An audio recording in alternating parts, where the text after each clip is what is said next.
Picture this.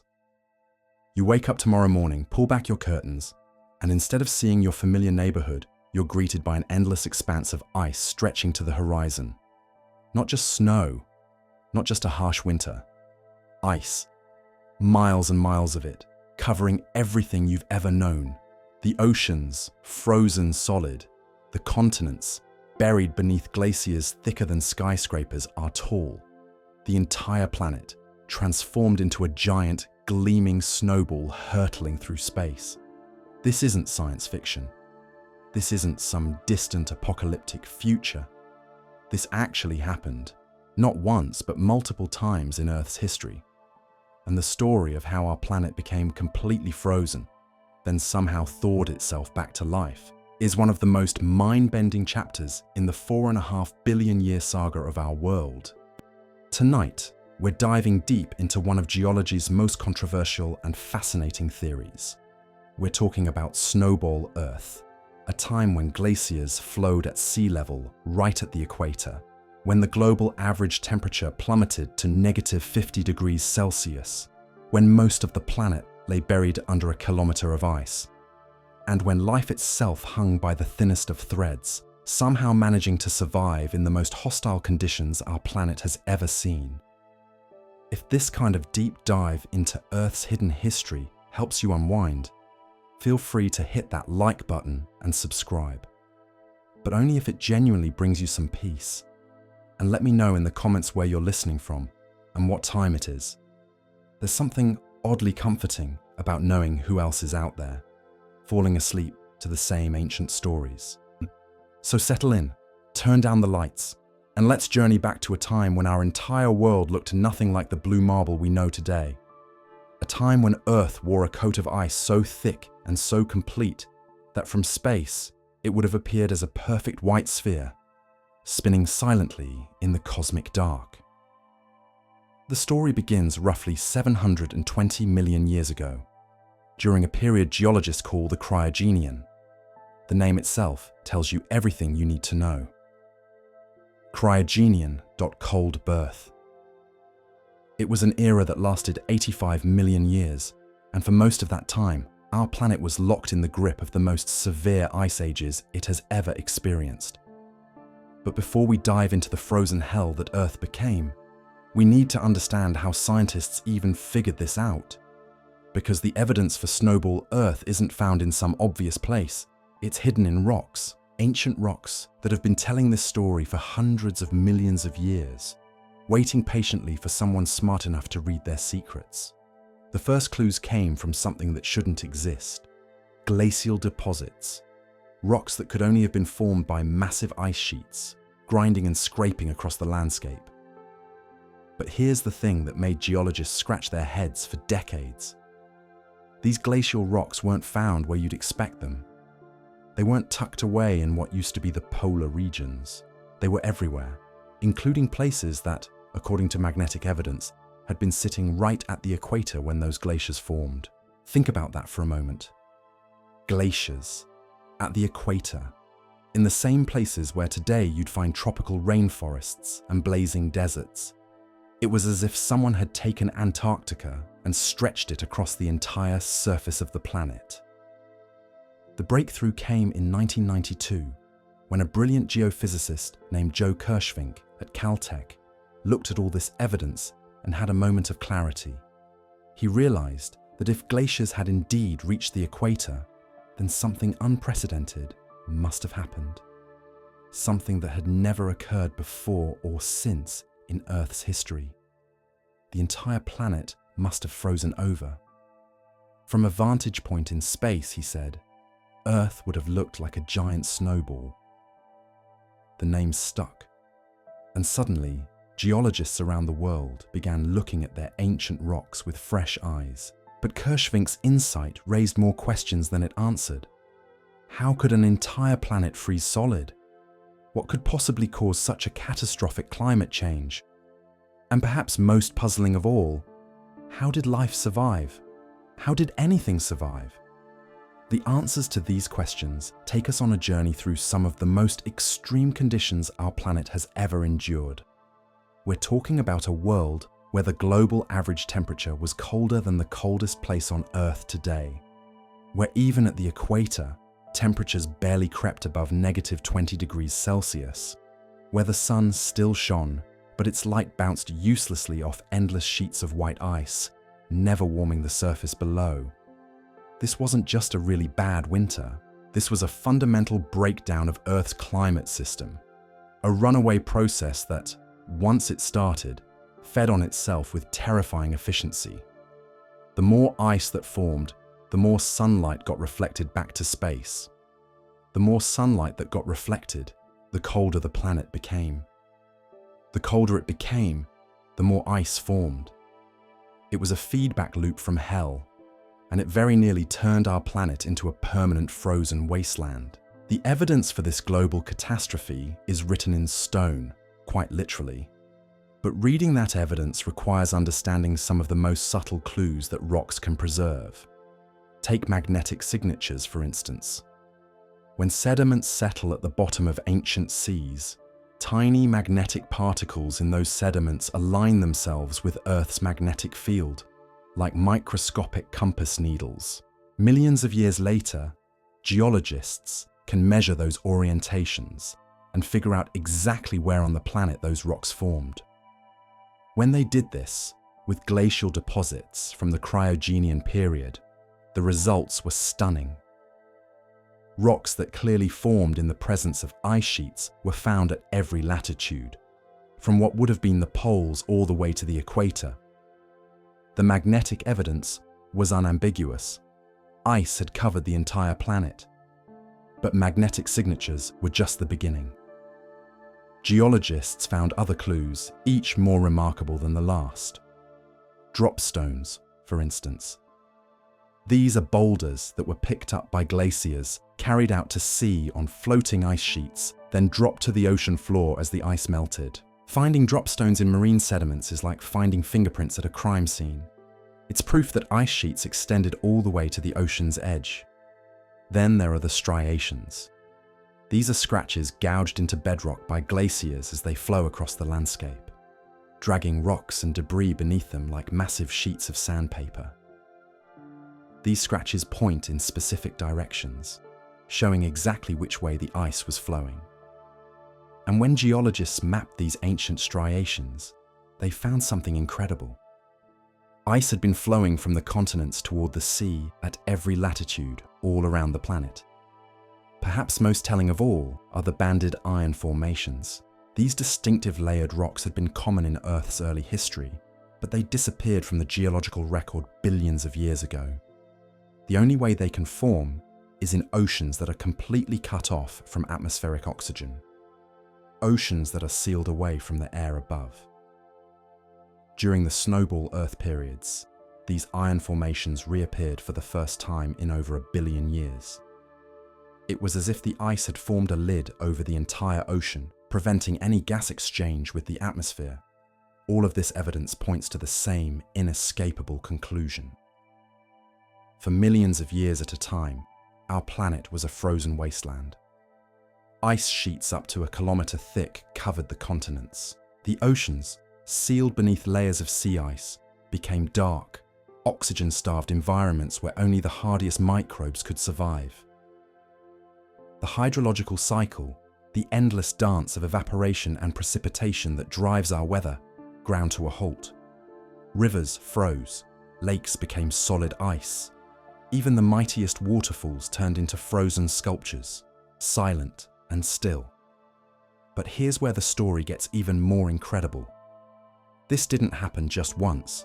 The geological record shows at least 2, and possibly 3, separate Snowball Earth events during the Cryogenian period. The first, called the Sturtian glaciation, lasted an almost incomprehensible 58 million years. Think about that. 58 million years of global winter. For comparison, the entire history of human civilization spans less than 10,000 years. This ice age lasted nearly 6,000 times longer than all of recorded human history. Then, after a brief thaw that lasted only about 10 million years, the planet plunged back into another Snowball Earth state. This second event, the Marinoan glaciation, was shorter but no less severe. It held our planet in its icy grip for somewhere between 5 and 15 million years. The timing of these events raises profound questions. Why did they happen when they did? What triggered such catastrophic climate changes? And perhaps most mysteriously, why did they end? Because that's the thing about Snowball Earth that really bends your mind. These weren't permanent states. Somehow, despite being locked in ice for millions of years, our planet managed to thaw itself out. Not just partially, but completely.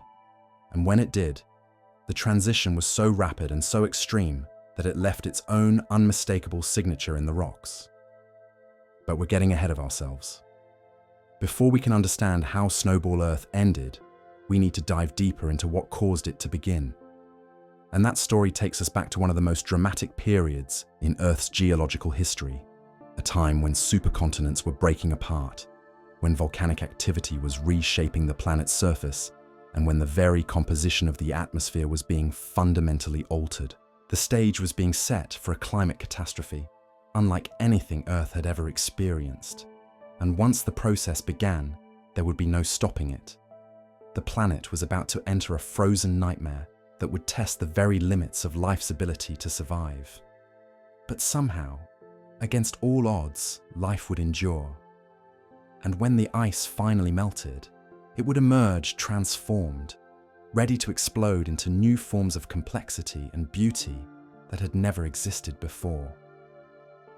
The story of Snowball Earth is ultimately a story about resilience, about how our planet and the life it harbors can survive even the most extreme conditions imaginable.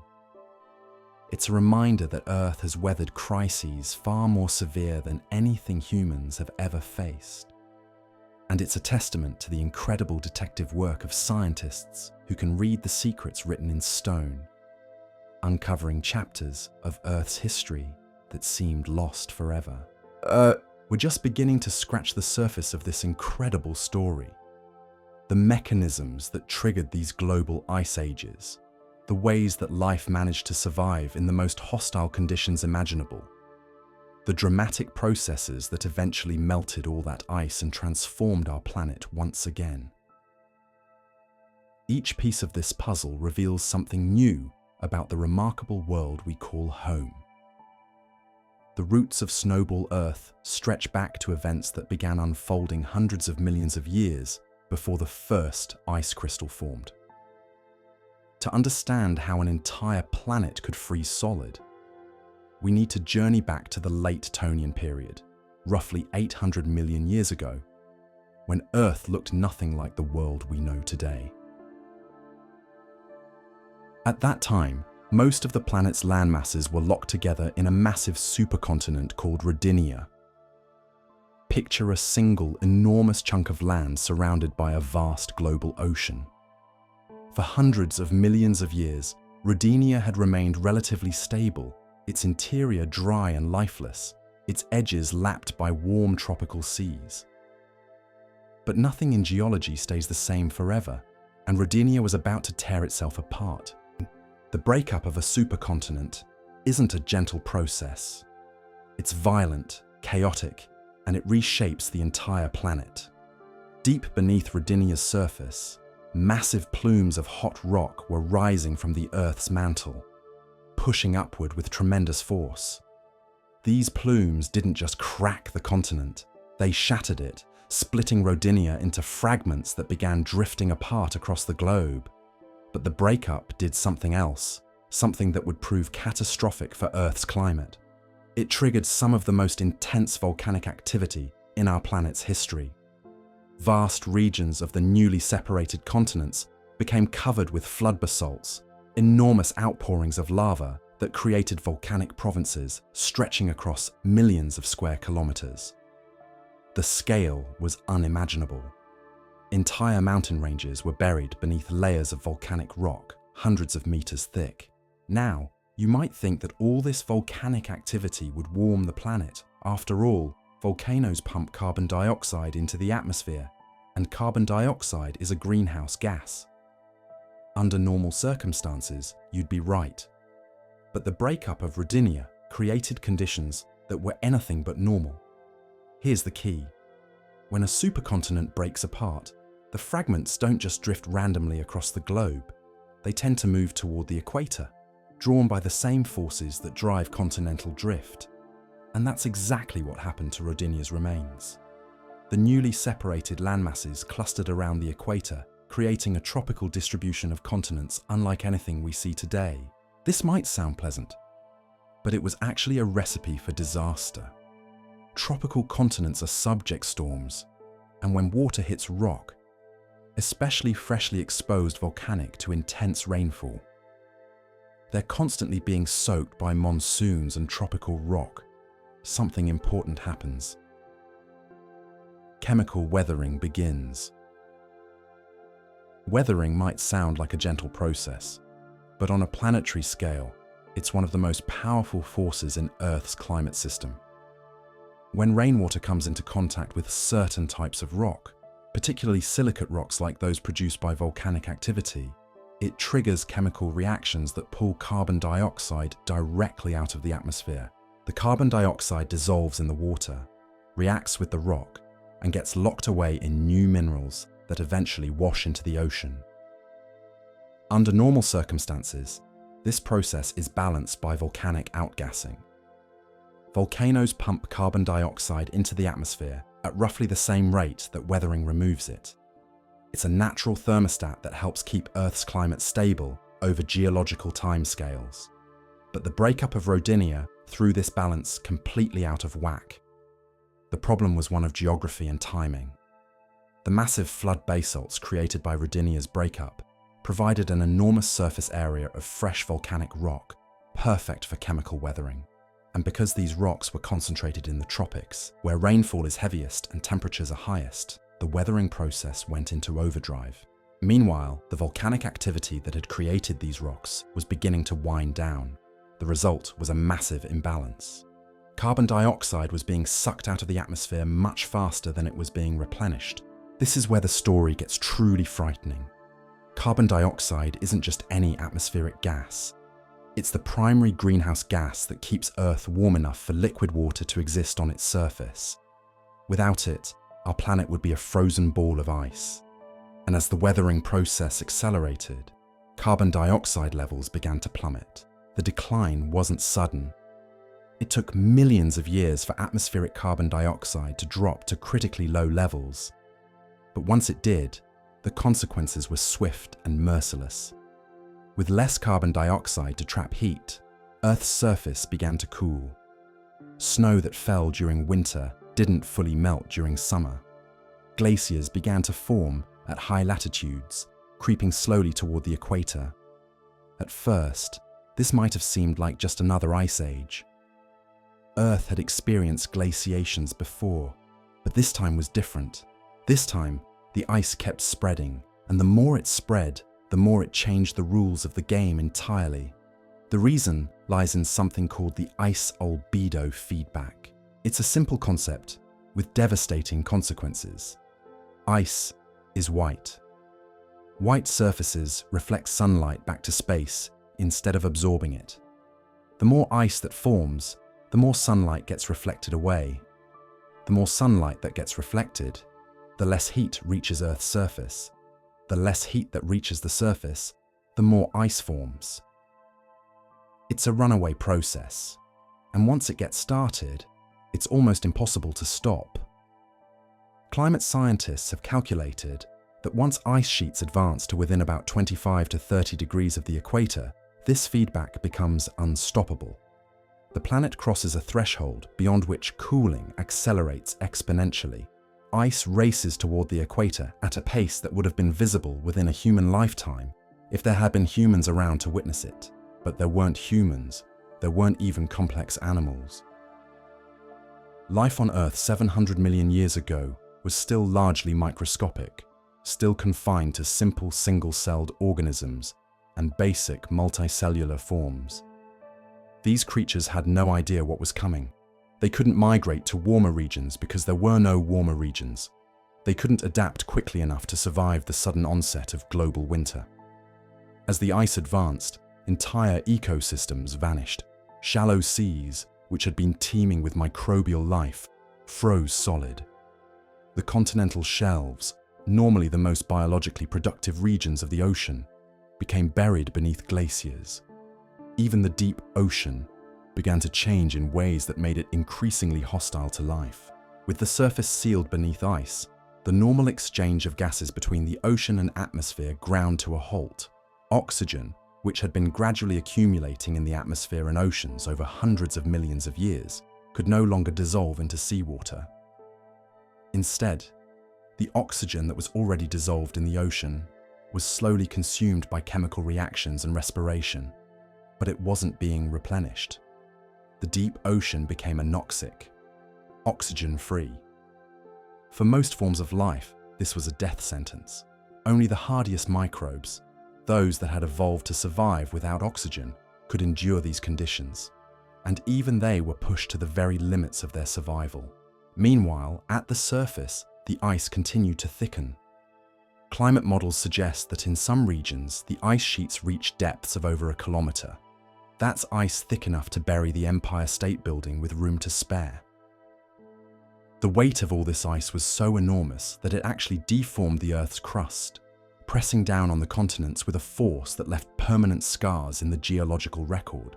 The transformation was complete. The blue marble that had harbored life for billions of years had become a white ball of ice. From space, Earth would have been almost perfectly reflective, bouncing nearly all of the sun's energy back into the void. Surface temperatures plummeted to levels that make Antarctica look balmy. Even at the equator, where the sun still shone directly overhead, temperatures remained far below freezing. This was the world that life somehow had to survive. Not for a few thousand years, not even for a few million years, but for tens of millions of years at a stretch. It seems impossible. How could anything endure such conditions? How could the complex chemistry of life continue to function in a world of permanent winter? The answers to these questions are still being worked out by scientists today. But the evidence is clear that life did survive, somehow, in the most unlikely of places. Perhaps in volcanic hot springs that managed to stay liquid even beneath the ice. Perhaps in deep ocean vents where heat from Earth's interior created pockets of warmth. Perhaps even in thin films of liquid water that could exist between ice crystals under just the right conditions. Whatever the mechanism, life persevered. It held on through the longest winter in Earth's history, maintaining the genetic and biochemical machinery that would allow it to flourish again when the ice finally melted. And when that melting came, it would be every bit as dramatic as the freezing had been. But that's a story for what comes next, because the end of Snowball Earth wasn't just a return to normal conditions. It was the beginning of one of the most explosive periods of evolutionary innovation in our planet's history. The ice had tested life to its absolute limits, and when it finally retreated, life would emerge not just survived, but transformed, ready to explore new forms of complexity that had never existed before. The stage was being set for changes that would reshape the very definition of what it meant to be alive on Earth.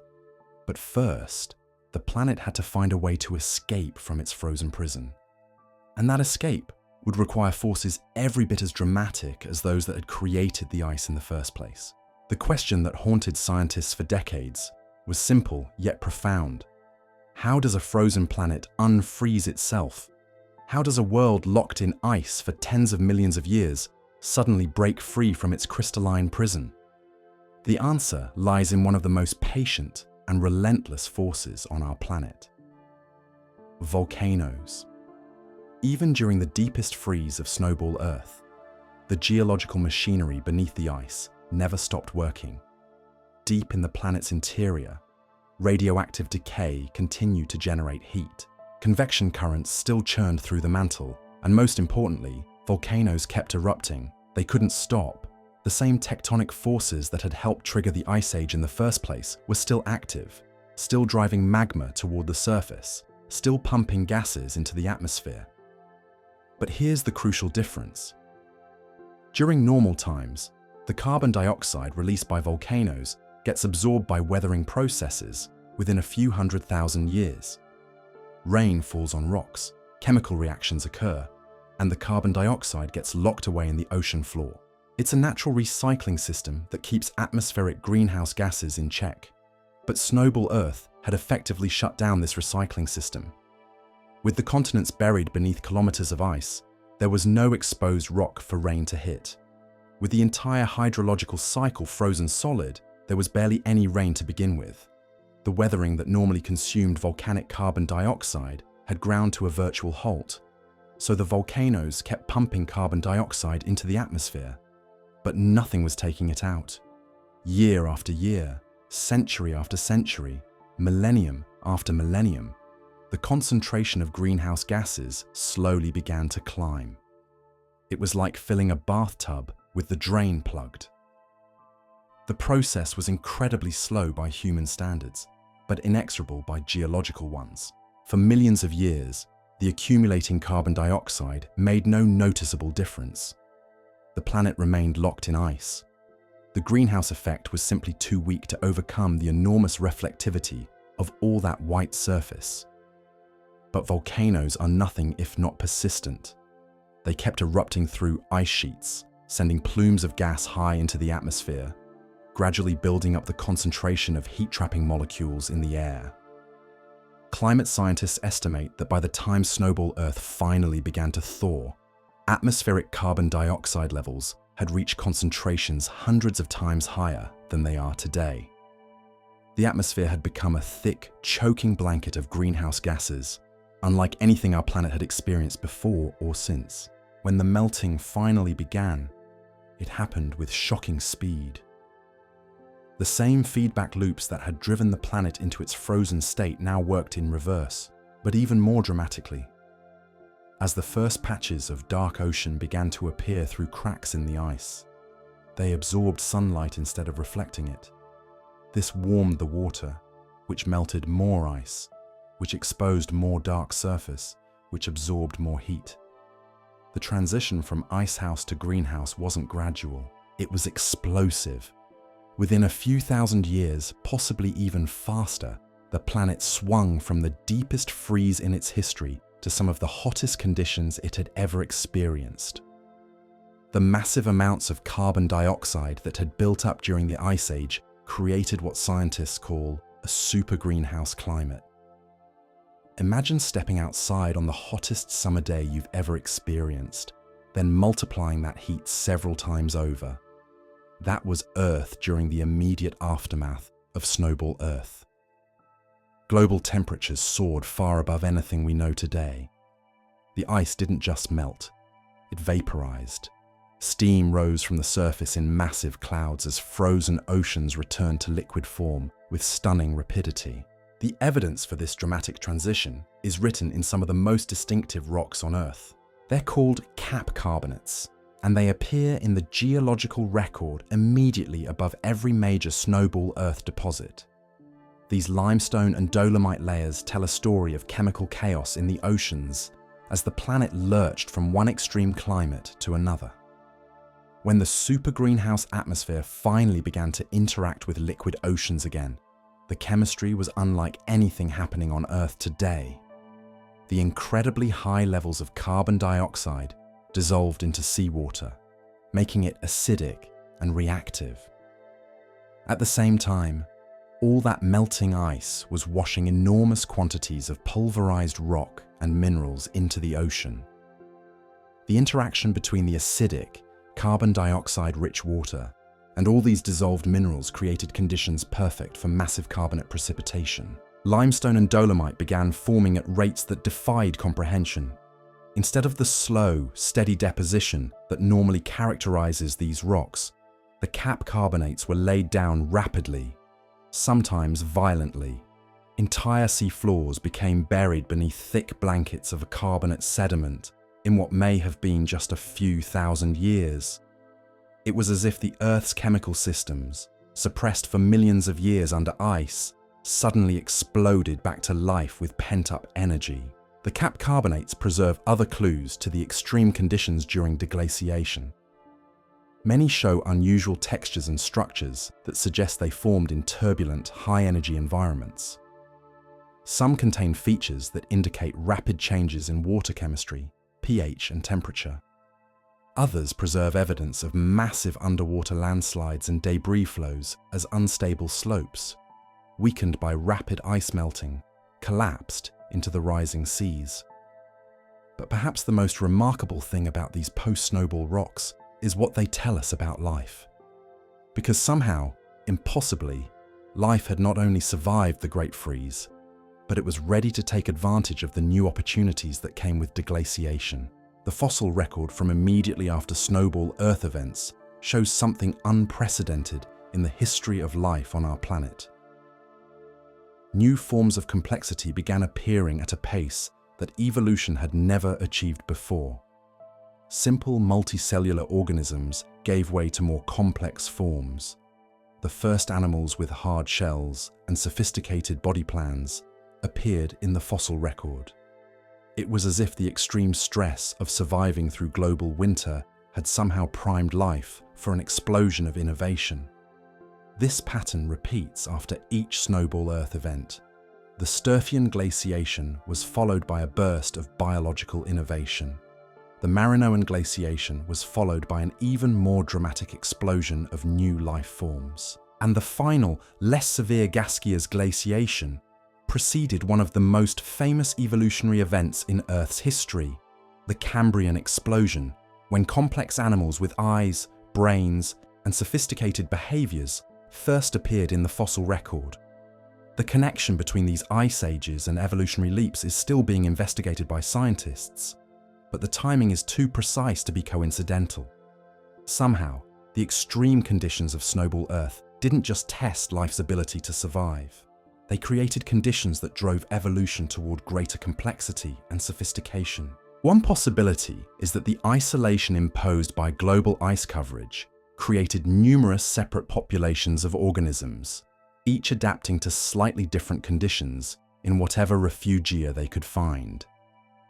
When the ice melted and these populations came back into contact, they brought with them a wealth of new genetic innovations that could be shared and recombined in novel ways. Another possibility is that the extreme environmental stress acted like a filter, weeding out all but the most adaptable and resilient forms of life. The organisms that survived Snowball Earth may have possessed genetic and biochemical capabilities that made them particularly suited for rapid evolutionary change. Whatever the mechanism, the result was clear. Each time Earth emerged from its frozen state, life bounced back, not just surviving, but thriving in ways it never had before. The planet that had seemed dead beneath its shroud of ice revealed itself to be more alive than ever, teeming with new forms and possibilities that pushed the boundaries of what biology could achieve. But the story of Snowball Earth isn't just about the past. It's also about understanding the delicate balance that keeps our planet habitable today. The same processes that once drove Earth into global winter are still operating. Volcanic activity still pumps greenhouse gases into the atmosphere. Chemical weathering still removes them. Continental drift still rearranges the geography of our planet in ways that can affect global climate. The difference is that today we have something Snowball Earth didn't have. We have life forms capable of understanding these processes and potentially influencing them. We have the knowledge to recognize the warning signs of runaway climate change.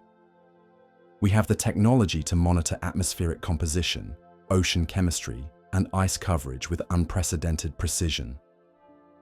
We also have something else that's both a blessing and a responsibility. We have the power to alter our planet's climate through our own activities. The carbon dioxide we're adding to the atmosphere may not be enough to trigger another Snowball Earth, but it's certainly enough to drive significant changes in Earth's climate system. The lessons of Snowball Earth remind us that our planet's climate is not as stable as it might appear. Given the right conditions, it can flip from one extreme state to another with remarkable speed. The Ice Age that lasted 58 million years began with changes that might have seemed minor at the time. The super greenhouse that followed was triggered by processes that operated on timescales that would have seemed impossibly slow to any individual observer. Understanding these ancient climate catastrophes doesn't just satisfy scientific curiosity. It provides crucial insights into how Earth's climate system works, how it can be disrupted, and how it eventually finds new states of equilibrium. It reminds us that the comfortable, stable climate we've enjoyed throughout human history is not guaranteed to continue forever, but it also provides reasons for optimism. If life could survive conditions as extreme as Snowball Earth, it suggests a resilience and adaptability that extends far beyond what we might expect. The same planet that was once a frozen wasteland eventually became the blue marble we know today, teeming with forests and oceans and an incredible diversity of living things. The story of Snowball Earth is ultimately a story about transformation, about how the most extreme conditions can give rise to the most remarkable innovations, about how apparent catastrophe can become the foundation for unprecedented opportunity. It's a reminder that our planet has weathered crises far more severe than anything humans have ever faced, and that life has not just endured, but emerged stronger each time. As we continue to unravel the mysteries of these ancient ice ages, we're not just learning about the past, we're gaining insights that could help us navigate the challenges of the future. Because understanding how our planet works, how its climate can change, and how life responds to extreme conditions isn't just academic knowledge. It's wisdom that could prove essential for ensuring that Earth remains habitable for generations to come. The more scientists studied these ancient ice ages, the more they realized that Snowball Earth wasn't just a geological curiosity. It was a fundamental turning point in the history of life itself. Because when those ice sheets finally melted and the oceans returned to liquid form, something extraordinary happened. Life didn't just resume its previous patterns. It exploded into forms and complexities that had never existed before. But before we dive into that remarkable renaissance, we need to understand just how close our planet came to remaining frozen forever. Because Snowball Earth wasn't just another ice age that eventually ended. It was a climate state so stable, so self-reinforcing, that it could have persisted indefinitely. The fact that it didn't tells us something profound about the hidden forces that shape our world. The key lies in understanding just how perfectly balanced the frozen Earth system had become. Picture a massive sphere of ice hanging in space, reflecting nearly all the sunlight that hit it.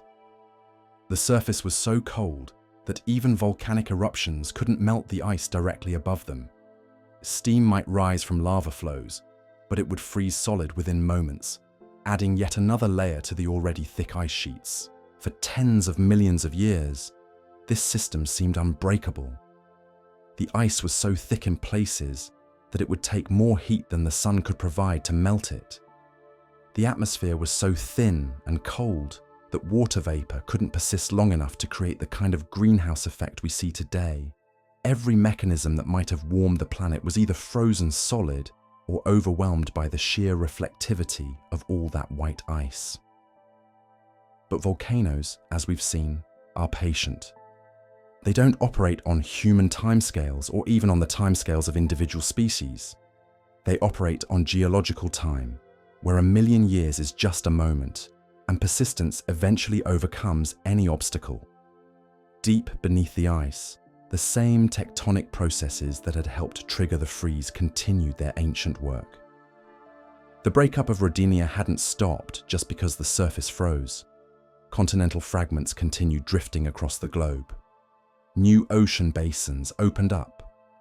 Mountain ranges pushed skyward through ice sheets kilometers thick. And everywhere this geological activity occurred, it was accompanied by volcanic outgassing. Carbon dioxide, water vapor, sulfur compounds, and other gases continued seeping into the atmosphere at a steady, relentless pace. At first, this made no difference at all. The amounts were tiny compared to the massive heat sink represented by all that ice. It was like trying to warm an enormous freezer by lighting a single match. But volcanoes don't give up. They kept erupting. They kept adding greenhouse gases to the atmosphere. And slowly, imperceptibly, the atmospheric composition began to change.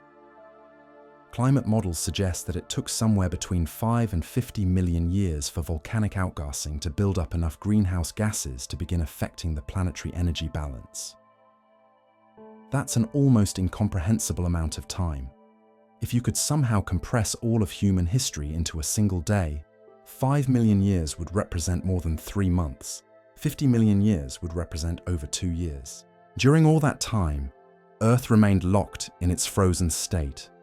Glaciers continued to flow slowly toward the sea. Ice sheets thickened and spread. The few areas of exposed rock became buried beneath ever deeper layers of snow and ice. To any observer, it would have seemed as though the planet had found its final permanent condition. But atmospheric chemistry doesn't care about appearances. Carbon dioxide levels continued to climb, 500 parts per million. 1,000, 5,000, 10,000. Concentrations that would be toxic to most modern life forms gradually accumulated in the thin, cold air above the ice sheets. The turning point came when these greenhouse gas concentrations finally reached a critical threshold. Scientists call it the deglaciation trigger, the moment when the accumulating heat-trapping gases became powerful enough to overcome the cooling effect of ice reflection. It's a bit like the moment when a pot of water on a stove finally reaches boiling point. For a long time, nothing seems to happen. The water just sits there, getting gradually warmer. Then suddenly, dramatically, it begins to bubble and steam. The deglaciation of Snowball Earth happened with similar suddenness, but on a planetary scale. The first signs would have been almost invisible. Tiny patches of dark rock appearing through cracks in the ice. Microscopic amounts of liquid water forming in the warmest parts of the day. Steam rising from volcanic vents that had been sealed beneath ice for millions of years. But these small changes triggered cascading effects that rapidly accelerated the melting process. Dark patches of rock and water absorbed sunlight instead of reflecting it, warming their surroundings and melting more ice. This exposed more dark surfaces, which absorbed more heat, which melted more ice. The same feedback loops that had driven the planet into its frozen state now worked in reverse, but with even greater force. Within a few thousand years, possibly much faster, the transition from icehouse to greenhouse was complete. The planet that had been locked in winter for tens of millions of years suddenly found itself sweltering in what may have been the hottest climate in Earth's history. Global temperatures soared to levels that would have been lethal to most modern organisms. The oceans didn't just warm up. They became hot enough to support massive evaporation that filled the atmosphere with thick clouds of water vapor. This wasn't just a return to normal conditions. This was a climate swing from one extreme to another, from the coldest Earth had ever been to potentially the hottest. The super greenhouse conditions that followed deglaciation were every bit as extreme as the ice age that preceded them, just in the opposite direction. The evidence for these dramatic temperature swings is preserved in the chemical signatures of rocks that formed during the transition. Isotope ratios in ancient minerals tell a story of rapid heating and chaotic changes in ocean chemistry. The cap carbonates we mentioned earlier formed during this period of extreme greenhouse warming, when the interaction between superheated seawater and massive amounts of dissolved carbon dioxide created conditions perfect for rapid limestone formation. But the most remarkable thing about this transition wasn't the physics or the chemistry. It was the biology. Because somehow, life had not only survived the Great Freeze, but it was ready to explode into new forms the moment conditions allowed. The fossil record from the period immediately following Snowball Earth events shows some of the most dramatic evolutionary innovations in the history of life on our planet.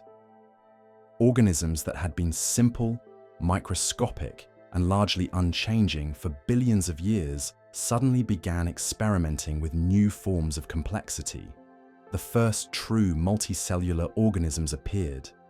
The first creatures with hard shells and sophisticated body plans emerged from the primordial soup.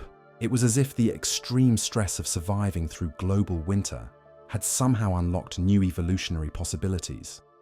Perhaps the isolation imposed by ice coverage had created thousands of separate populations, each adapting to slightly different survival strategies in whatever refugia they could find. When the ice melted and these populations came back into contact, they may have brought with them a treasure trove of genetic innovations that could be mixed and matched in novel combinations. Or perhaps the extreme environmental pressure had acted like a filter, eliminating all but the most adaptable and resilient forms of life.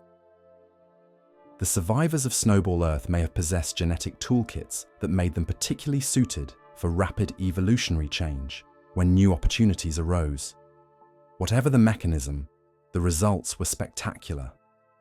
The Ediacaran biota, some of the first complex multicellular organisms in Earth's history, appeared in the wake of the Marinoan glaciation. These strange, soft-bodied creatures looked like nothing that had ever lived before. Some resembled quilted mattresses, others looked like giant leaves or bizarre geometric patterns.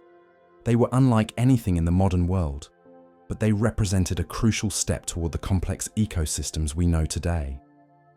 Even more dramatically, the final Snowball Earth event appears to have set the stage for the Cambrian explosion, one of the most famous episodes in evolutionary history.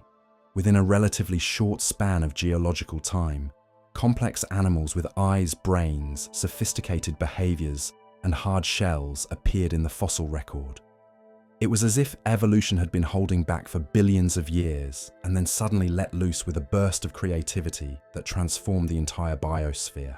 The connection between ice ages and evolutionary innovation wasn't limited to these ancient events. Throughout Earth's history, periods of climate stress have often been followed by bursts of evolutionary change. The ice ages of the more recent Pleistocene epoch drove the evolution of mammoths, saber-toothed cats, and eventually humans themselves. Climate change, it seems, is one of evolution's most powerful engines. But Snowball Earth was special because it represented the most extreme climate stress that life has ever faced. The survivors of these global ice ages had proven their resilience under the most challenging conditions imaginable. They had maintained the complex biochemistry necessary for life in environments that seemed utterly hostile to any form of biological activity. The question of exactly how life survived these extreme conditions continues to fascinate scientists today. Some researchers propose that organisms found refuge in hydrothermal vents on the ocean floor, where heat from Earth's interior could maintain pockets of liquid water even beneath kilometers of ice. Others suggest that life might have persisted in thin films of unfrozen water that could exist between ice crystals under very specific pressure and temperature conditions. Still others point to volcanic hot springs as potential refugia. Even during the deepest freeze, volcanic activity would have created oases of warmth where liquid water could exist and simple ecosystems could persist. These hot springs might have served as evolutionary laboratories, places where isolated populations of organisms could experiment with new survival strategies while waiting for the ice to retreat. Recent research has even suggested that life might have found ways to survive directly within the ice itself. Studies of modern polar environments have revealed thriving microbial communities living in sea ice, in glacial ice, and even in the films of liquid water that can exist at the boundaries between ice crystals. If such communities could exist today, they might have provided crucial refugia during the most extreme phases of Snowball Earth. Whatever the exact mechanisms, the evidence is clear that life not only survived these ancient ice ages, but emerged from them stronger and more diverse than ever before. The genetic and biochemical innovations that allowed organisms to endure Snowball Earth conditions became the foundation for all the complex life forms that followed. This resilience offers both hope and perspective as we face our own climate challenges today. The same planet that once seemed dead beneath a shroud of ice eventually became the vibrant, living world we inhabit now. Life has shown a remarkable ability to adapt, survive, and even thrive under conditions that seem utterly impossible. But the story of Snowball Earth also serves as a sobering reminder of just how dramatically Earth's climate can change. The transitions between Ice Age and greenhouse conditions happened with a speed that would have been catastrophic for any complex ecosystems that existed at the time. The fact that life survived doesn't mean the process was easy, or that every species made it through. Understanding these ancient climate catastrophes provides crucial insights into how our planet's climate system works and how it might respond to the changes we're causing today. The same feedback loops that once drove Earth into global winter or super greenhouse conditions are still operating. The same volcanic and tectonic processes that helped trigger and end these ice ages continue to shape our world. The difference is that today we have something that didn't exist during Snowball Earth. We have the knowledge to recognize these processes and potentially influence them. We have the technology to monitor climate changes in real time and to model their potential consequences. We have the capability to learn from Earth's history and to apply those lessons to the challenges we face. But perhaps most importantly, we have the opportunity to appreciate just how remarkable our current climate really is. The stable, temperate conditions that have persisted throughout human history are not the norm in Earth's long story. They represent a precious and perhaps fragile balance that has allowed complex life, including ourselves, to flourish in ways that would have been impossible during the extremes of Snowball Earth. As we continue to unravel the mysteries of these ancient ice ages, we're not just satisfying scientific curiosity, we're gaining wisdom that could prove essential for navigating the uncertain climate future ahead of us. Because understanding how our planet has changed in the past is the key to predicting how it might change in the future, and to ensuring that the remarkable story of life on Earth continues for generations to come. The implications of Snowball Earth stretch far beyond academic curiosity about ancient ice ages. They force us to confront a fundamental truth about our planet that most of us never really consider. Earth's climate isn't stable. It's not a steady, unchanging backdrop against which life plays out its drama. It's a dynamic, chaotic system capable of flipping between radically different states with shocking speed. Think about it this way. For most of human history, we've experienced what amounts to remarkably stable climate conditions. Yes, there have been ice ages and warm periods, droughts and floods, but these variations have been relatively minor compared to what Earth is actually capable of. We've been living through what climatologists call an interglacial period, a brief warm spell between ice ages that has lasted about 10,000 years. In geological terms, that's barely a heartbeat. But Snowball Earth reminds us that our planet has experienced conditions so extreme, they challenge our very conception of what a habitable world looks like.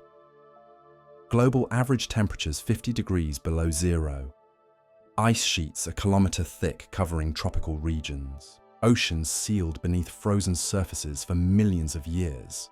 These aren't theoretical scenarios dreamed up by climate modelers. They're documented historical facts, written in stone and preserved in the geological record. The question that haunts many researchers today is whether such extreme transitions could happen again. Not necessarily another global ice age, but some other dramatic shift in Earth's climate system that could occur faster than complex ecosystems can adapt.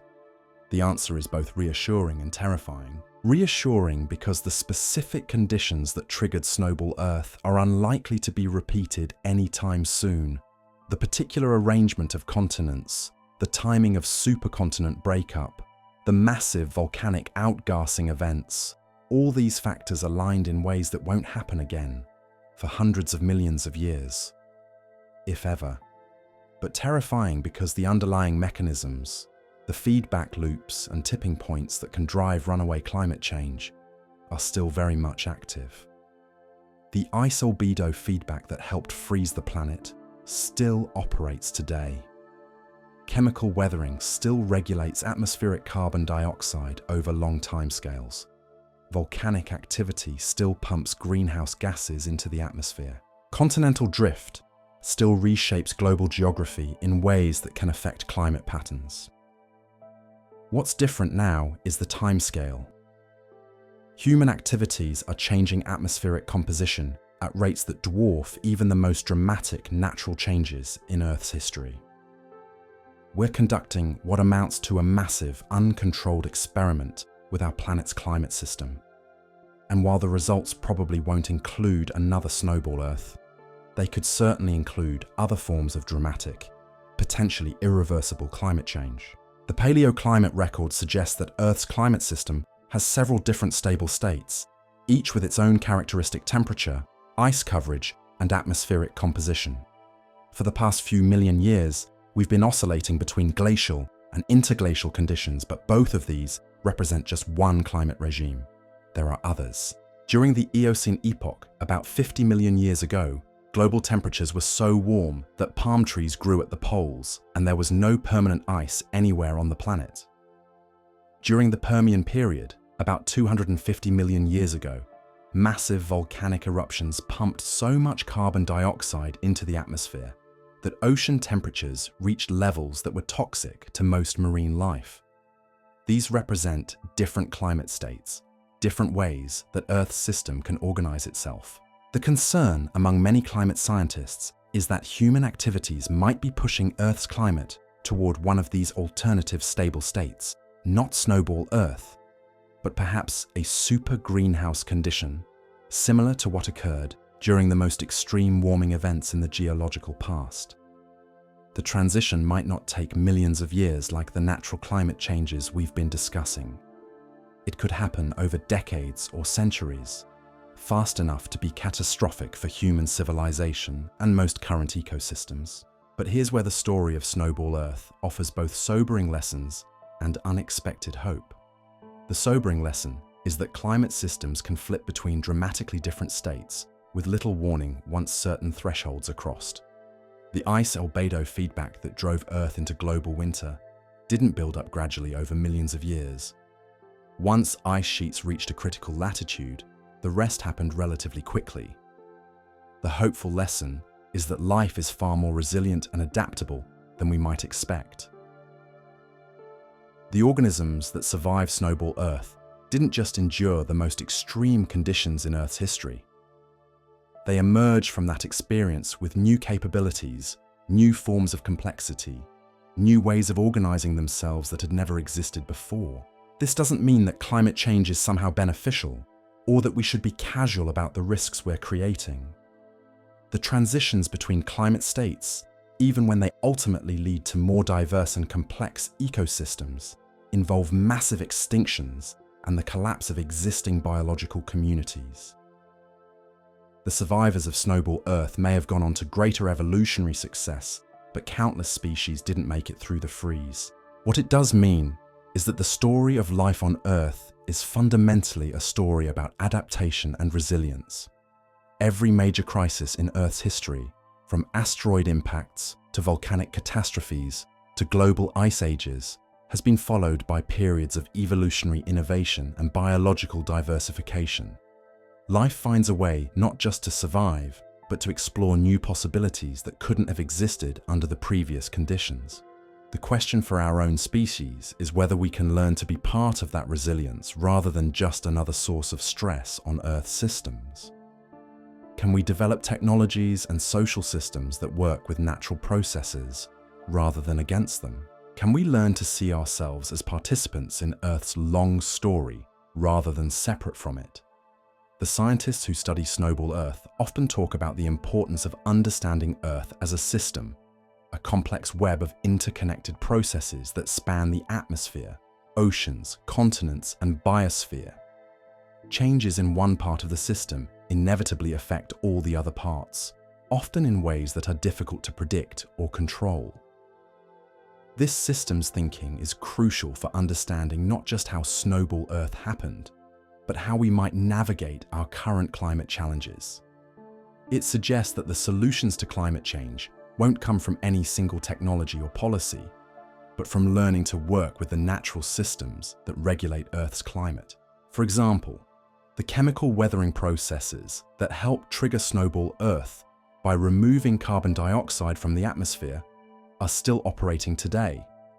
Understanding how these processes work and how they might be enhanced could provide new approaches to carbon capture and storage. The volcanic outgassing that eventually ended Snowball Earth reminds us that Earth's climate system operates on multiple timescales, and that some changes that seem catastrophic in the short term might be part of longer-term regulatory processes. The biological innovations that followed Snowball Earth suggest that periods of environmental stress, while challenging, can also be times of unprecedented creativity and adaptation. Perhaps our current climate crisis will drive similar innovations in human technology, social organization, and our relationship with the natural world. The cap carbonates that formed after Snowball Earth represent one of the most dramatic examples of chemical precipitation in Earth's history. Understanding how these rocks formed could provide insights into new materials, science applications, or industrial processes. The survival strategies that life developed during global ice ages might inspire new approaches to preservation, resource management, or even space exploration. But perhaps the most important lesson from Snowball Earth is simply the reminder that our planet has a much longer and more dramatic history than human experience suggests.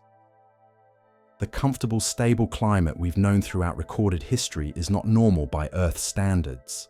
It's an unusual and perhaps temporary condition that has allowed our species and our civilization to develop. This perspective doesn't diminish the importance of addressing current climate challenges. If anything, it makes them more urgent.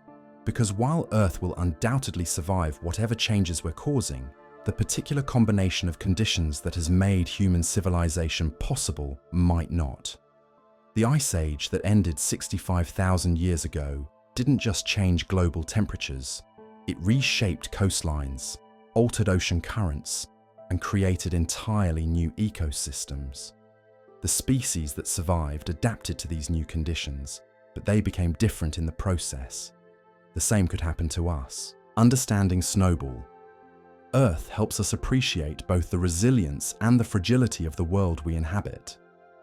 Resilient because life has survived conditions far more extreme than anything we're likely to face.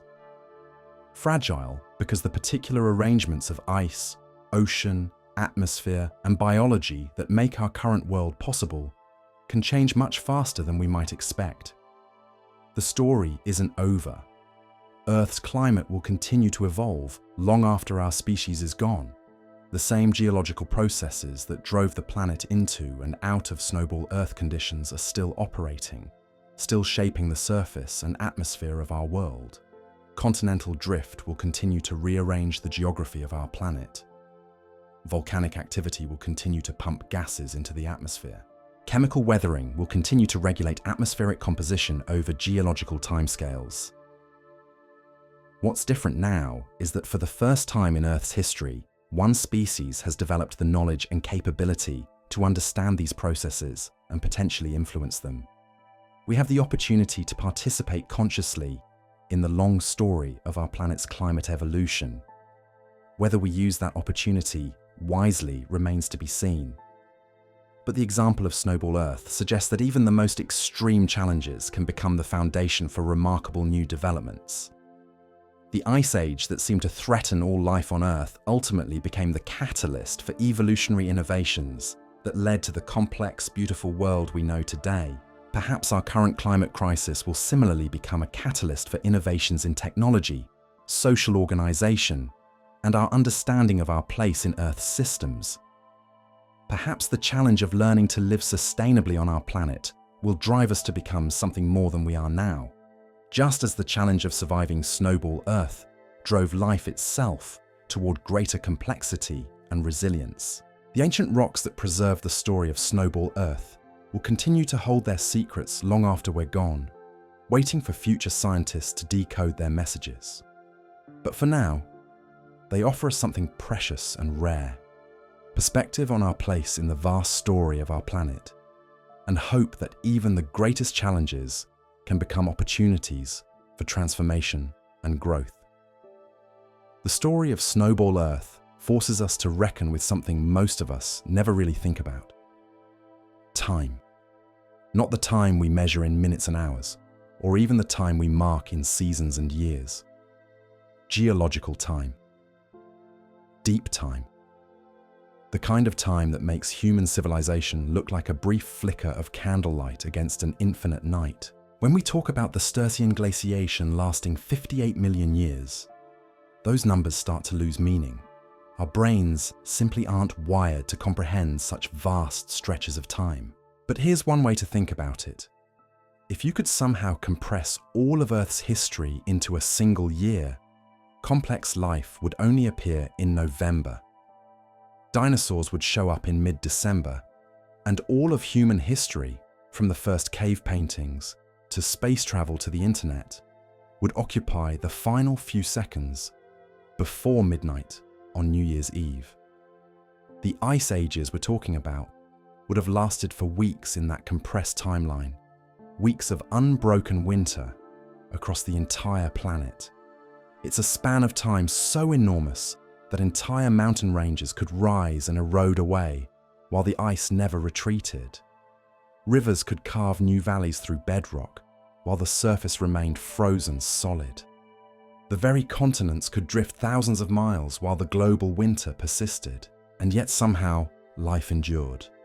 Not just bacteria or simple microbes, but complex cellular machinery capable of reproduction, metabolism, and evolution.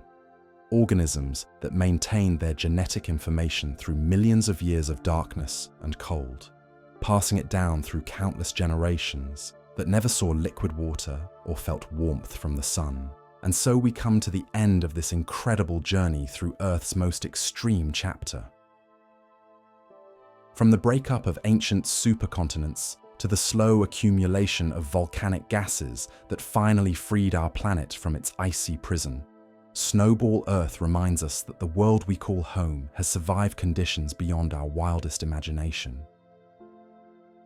Life didn't just endure the longest winter in planetary history. It emerged transformed, ready to explore forms of complexity and beauty that had never existed before. Tonight, as you drift off to sleep in a world of liquid oceans and breathable air, remember that you're living through one of the most remarkable periods in Earth's 4.5 billion year story. Sweet dreams.